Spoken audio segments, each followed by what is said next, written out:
Hello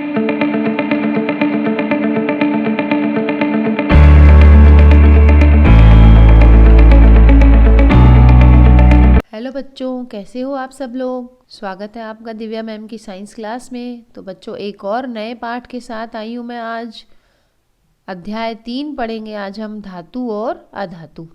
videos में gap जरूर लग रहा है, लेकिन बच्चों चिंता मत करना, मैं पूरा कोर्स कराऊंगी, क्वेश्चन आंसर के साथ कराऊंगी। आप इसी तरह मेरे चैनल पे बने रहिए और अपने मित्रों से भी, दोस्तों से भी आप मेरे चैनल को शेयर करिए। तो बच्चों, धातु और अधातु पाठ पढ़ेंगे हम, अध्याय 3। 9वीं कक्षा में आपने कई तत्वों के बारे में पढ़ा होगा। आपने देखा कि किस प्रकार तत्वों को उनके गुणधर्मों के आधार पर धातु और अधातु में वर्गीकृत किया जाता है। अपने दैनिक जीवन में धातु और अधातु के उपयोग पर विचार कीजिए। आपके विचार में कौन से गुणधर्म तत्वों को धातु और अधातु में वर्गीकृत करते हैं? किस प्रकार यह गुणधर्म इन तत्वों के उपयोग से संबंधित है? हम इनके कुछ गुणधर्मों का विस्तार से अध्ययन करेंगे। बच्चों, इस पाठ में ये बताया है कि धातु क्या होते हैं और अधातु क्या होते हैं, इनके क्या गुणधर्म होते हैं। तो जैसे जैसे ये पाठ पढ़ेंगे वैसे वैसे आपको समझ में आएगा कि धातुओं में क्या विशेष गुण होते हैं। 3.1 भौतिक गुणधर्म। बच्चों, 3.1.1 धातु। इन पदार्थों के भौतिक गुणधर्मों की तुलना करके समूहों में अलग करना सबसे आसान है। इनके अध्ययन के लिए हम निम्न क्रियाकलापों की सहायता लेते हैं। अनुभाग 3.1 से 3.6 में दिए गए क्रियाकलापों के लिए निम्न धातुओं iron, copper, aluminium, magnesium, sodium, lead, zinc तथा आसानी से मिलने वाली कुछ अन्य धातुओं के नमूने इकट्ठे कीजिए। तो बच्चों, इन्होंने हमें अपने आप ही धातुओं के नाम बता दिए। तो इसमें धातुओं के नाम बता दिए हैं इसने। Iron, copper, aluminium, magnesium, sodium, lead, zinc तथा आसानी से मिलने वाली कुछ अन्य धातुओं के नमूने इकट्ठे कीजिए। क्रियाकलाप 3.1 आयरन, कॉपर, एल्युमिनियम और मैग्नीशियम के नमूने लीजिए। प्रत्येक नमूना कैसा दिखाई देता है उस पर ध्यान दीजिए। रेगमाल से रगड़कर प्रत्येक नमूने की सतह को साफ करके उसके स्वरूप पर फिर ध्यान दीजिए। अपने शुद्ध रूप में धातु की सतह चमकदार होती है। धातु के इस गुणधर्म को धात्विक चमक कहते हैं। तो बच्चों, ये धातुओं का पहला गुणधर्म हो गया कि अपने शुद्ध रूप में जो धातु होते हैं चमकदार होते हैं, और धातुओं की इस चमक को धात्विक चमक कहते हैं। तो धातुओं का क्या हो गया, ये पहला गुण हो गया। क्रियाकलाप 3.2 आयरन, कॉपर, एल्युमिनियम तथा मैग्नीशियम का एक छोटा टुकड़ा लीजिए। इन धातुओं को तेज धार वाले चाकू से काटने का प्रयास कीजिए तथा अपने प्रेक्षणों को लिखिए। चिमटे से सोडियम धातु का एक टुकड़ा पकड़िए। सावधानी, सोडियम धातु का उपयोग करते समय हमेशा सावधान रहिए। फिल्टर पेपर के बीच दबाकर इसे सुखा लीजिए। वॉच ग्लास पर रखकर इसे चाकू से काटने का प्रयास कीजिए। आपने क्या देखा? आप देखेंगे कि धातुएं सामान्यतः कठोर होती हैं। प्रत्येक धातु की कठोरता अलग अलग होती है। यानी धातुएं जो होती हैं वो कठोर होती हैं। ये इसका दूसरा गुणधर्म आ गया। क्रियाकलाप 3.3 आयरन, जिंक, लेड तथा कॉपर के टुकड़े लीजिए। किसी एक धातु को लोहे के ब्लॉक खंड पर रखकर 4-5 बार हथौड़े से प्रहार कीजिए। आपने क्या देखा? अन्य धातुओं के साथ भी यही क्रिया कीजिए। इन धातुओं के आकार में हुए परिवर्तन को लिखिए। आप देखेंगे कि कुछ धातुओं को पीटकर पतली चादर बना सकते हैं। इस गुणधर्म को आघातवर्धनीयता कहते हैं। तो बच्चों, धातु जो होते हैं उनको पीट पीट कर हम चादर बना सकते हैं। यह गुण क्या कहलाता है? यह गुण आघातवर्धनीयता कहलाता है। और बच्चों, आपको क्या मालूम है कि सबसे ज़्यादा सोना और चांदी आघातवर्धनीय धातुएं होती हैं। क्रियाकलाप 3.4 उन धातुओं की सूची बनाइए जिनके तार आप अपने दैनिक जीवन में देखते हैं। धातु के पतले तार के रूप में खींचने की क्षमता को तन्यता कहते हैं। कुछ धातु ऐसे होते हैं, कुछ क्या मतलब लगभग सभी धातु ऐसे होते हैं जिनको हम खींच कर तार बना सकते हैं। तो तार में खींचने की इनकी जो गुण होता है इसको तन्यता कहते हैं। सोना सबसे अधिक तन्य धातु होता है। इसकी तन्यता का उदाहरण आपको जानकर हैरानी होगी बच्चों। 1 ग्राम सोने से, 1 ग्राम कितना सा सोना होता है, उसे 2 किलोमीटर लंबा तार भी बना सकते हैं। तो बच्चों 2 किलोमीटर लंबा तार आप सोचिए 1 ग्राम सोने से बनाते हैं, तभी तो 1 ग्राम सोने के हम गहने भी बना सकते हैं। आघातवर्धिता तथा तन्यता के कारण धातुओं को हमारी आवश्यकता के अनुसार विभिन्न आकार दिए जा सकते हैं। ये जो 2 गुण हैं, इनके कारण ही धातुओं के अलग अलग रूप बन जाते हैं। क्या आप कुछ धातुओं के नाम बता सकते हैं जिनका उपयोग खाना पकाने के बर्तन में होता है? क्या आप जानते हैं कि इन धातुओं का उपयोग बर्तनों को बनाने के लिए क्यों करते हैं? इसका उत्तर पाने के लिए आइए हम निम्न क्रियाकलाप करते हैं। क्रियाकलाप 3.5। एल्युमिनियम या कॉपर का तार लीजिए, क्लैंप की मदद से इस तार को स्टैंड से बांध दीजिए जैसा कि चित्र 3.1 में दिखाया गया है। तार के खुले सिरे पर मोम का उपयोग करके एक पिन चिपका दीजिए। स्पिरिट लैंप मोमबत्ती या बर्नर से क्लैंप के निकट तार को गर्म कीजिए। थोड़ी देर बाद आप क्या देखते हैं? अपने प्रेक्षणों को लिखिए। क्या धातु का तार द्रवित होता है? तो बच्चों ये चित्र 3.1 है। इसमें देखिए एक स्टैंड है, स्टैंड पर एक क्लैंप लगा हुआ है और एक धातु का तार लगाया है, ये सीधा सीधा, और इसके कोने पर बच्चों मोम से कॉल पिन चिपका दी है। अब ये मोम से जो पिन चिपकाई है, इसके प्रेक्षण को देखेंगे। उपरोक्त क्रियाकलाप से पता चलता है कि धातु ऊष्मा के चालक हैं, क्योंकि बच्चों ये जो स्टैंड था ना, इस स्टैंड पर जो हमने क्लिप लगाई थी वह क्लिप गर्म हो जाती है धीरे धीरे। तो इसका मतलब जब हमने इस धातु के तार को गर्म किया तो ये पिन अपने आप धीरे धीरे गर्म हुई। तो इस जो तार में धातु के में क्या ऊष्मा का संचालन, ऊष्मा यानी गर्मी, गर्मी का संचालन हुआ। तो ये एक और गुण आ गया धातुओं का कि धातु जो होते हैं ऊष्मा के सुचालक होते हैं। इनका गलनांक बहुत अधिक होता है, यानी धातु क्या होते हैं, गलते नहीं है जल्दी से, गर्म हो जाते हैं लेकिन वो गलते नहीं है। तो धातुओं का गलनांक अधिक होता है और ये ऊष्मा के सुचालक होते हैं। सिल्वर और कॉपर, सिल्वर यानी चांदी बच्चों, चांदी और कॉपर यानी तांबा ऊष्मा के सबसे अच्छे चालक होते हैं। चांदी जो होती है बहुत जल्दी गर्म हो जाती है, कॉपर यानी तांबा भी बहुत जल्दी गर्म हो जाता है। इनकी तुलना में लेड और मरकरी ऊष्मा के कुचालक हैं। अब देखो लेड और मरकरी क्या निकले, ऊष्मा के कुचालक होते हैं। क्या धातुएं विद्युत की भी चालक हैं? आइए पता करते हैं। क्रियाकलाप 3.6। चित्र 3.2 की तरह एक विद्युत सर्किट तैयार करेंगे। जिस धातु की जांच करनी है उसे परिपथ में टर्मिनल ए तथा टर्मिनल बी के बीच उसी प्रकार रखेंगे जैसा कि चित्र में दिखाया गया है। क्या बल्ब जलता है? इससे क्या पता चलता है? बच्चों चित्र देखिए 3.2। धातुएं विद्युत की सुचालक होती हैं। ये बैटरी है, बैटरी से हमने बल्ब जोड़ा है और ये धातु के तार जोड़े हैं। अब इसमें क्या प्रेक्षण हुआ, बल्ब जलने लग जाता है। इसका मतलब धातु के तार से क्या विद्युत का चालन होता है। तो धातुएं विद्युत की सुचालक होती हैं। ये एक गुण और निकल के आया धातुओं का। ये जहाँ जहाँ मैं अंडरलाइन कर रही हूँ आप अपनी किताब में वहाँ वहाँ अंडरलाइन कर देना।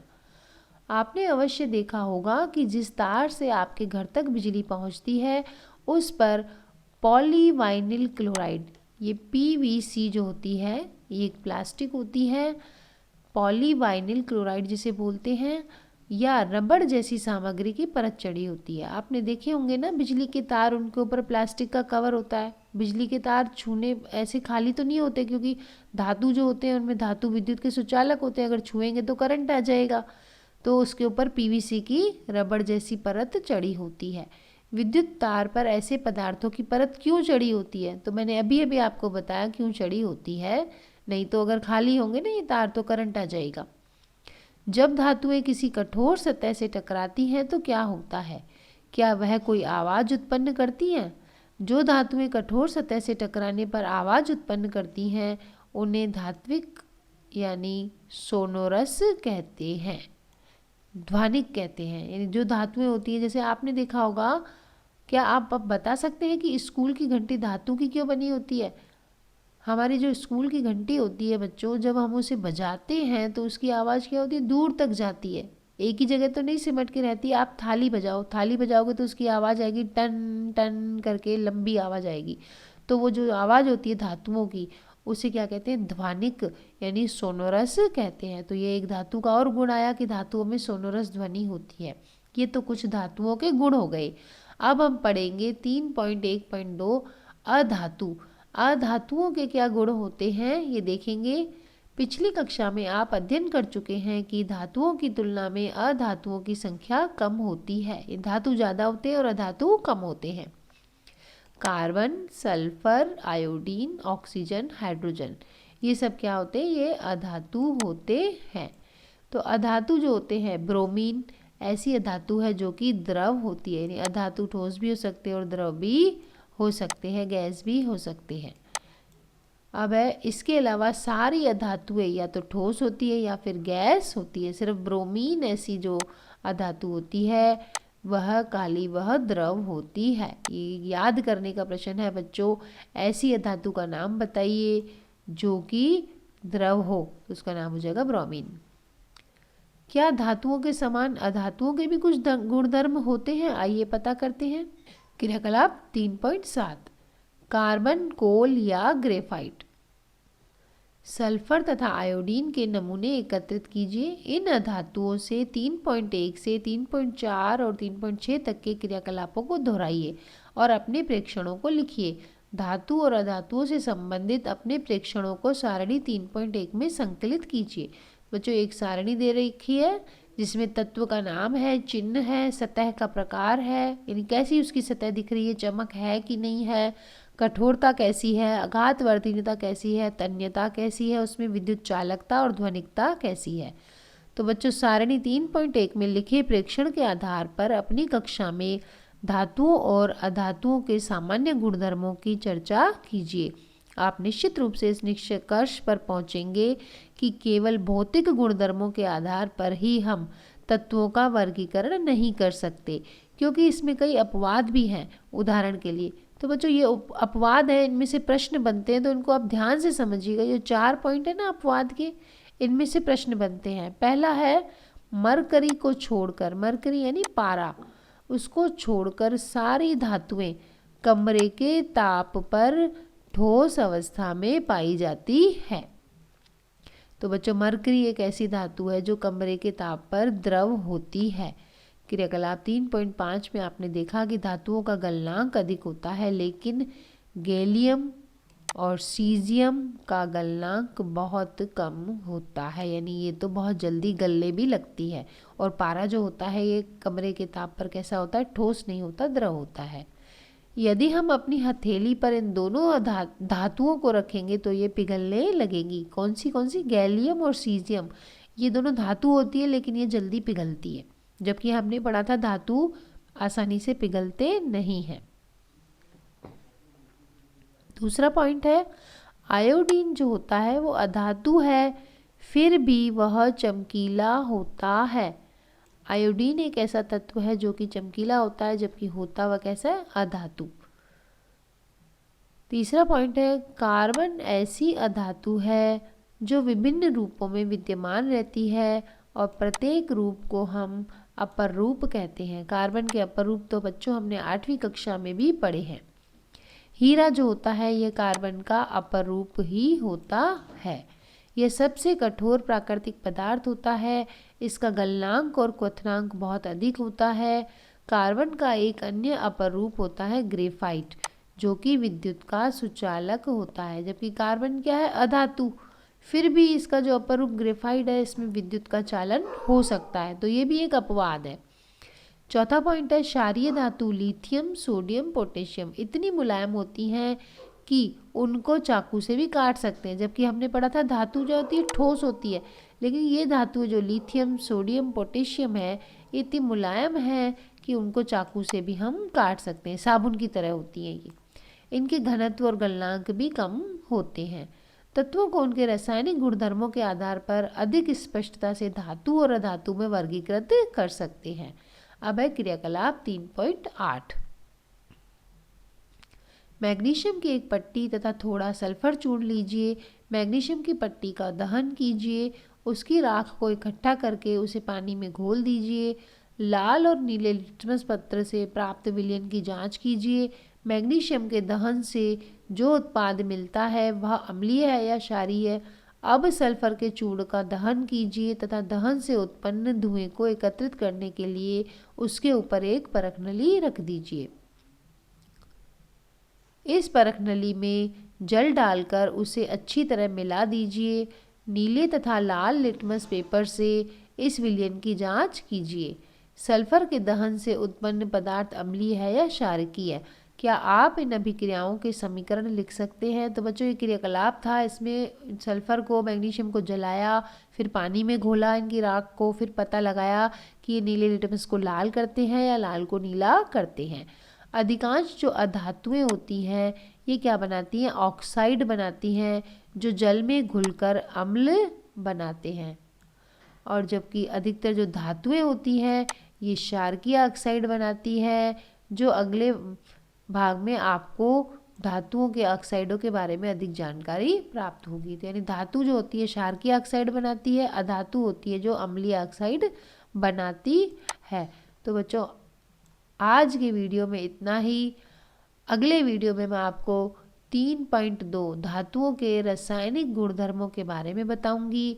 तो मेरे को उम्मीद है कि आपको अब तक धातु और अधातु का जो भौतिक इनका डिफरेंस था, अंतर था, वो समझ में आ गया होगा और आपको मेरी पढ़ाई अच्छी लग रही है।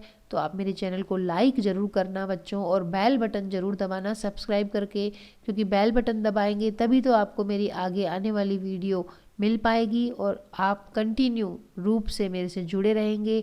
एक के पीछे एक वीडियो आपको पता चलते रहेंगे और आप इसी तरह से मेरे से जुड़े रहिए और अपने पूरे कोर्स को करिए, विज्ञान की पढ़ाई करिए। जब बच्चों मैं आपके लिए इतनी मेहनत कर रही हूँ तो आप मेरे लिए इतना करिए कि आप मेरे चैनल को लाइक ज़रूर करिए और अपने जो भी दोस्त हैं, मित्र हैं, उनको मेरे चैनल के बारे में बताइए ताकि वो भी इस पढ़ाई का पूरा पूरा फ़ायदा ले सकें। तो बच्चों आपको आगे के लिए शुभकामनाएं देती हूँ और उम्मीद करती हूँ अगले वीडियो को भी आप अवश्य देखेंगे। तो मिलती हूँ एक नए वीडियो के साथ, तब तक के लिए बाय बाय बच्चों।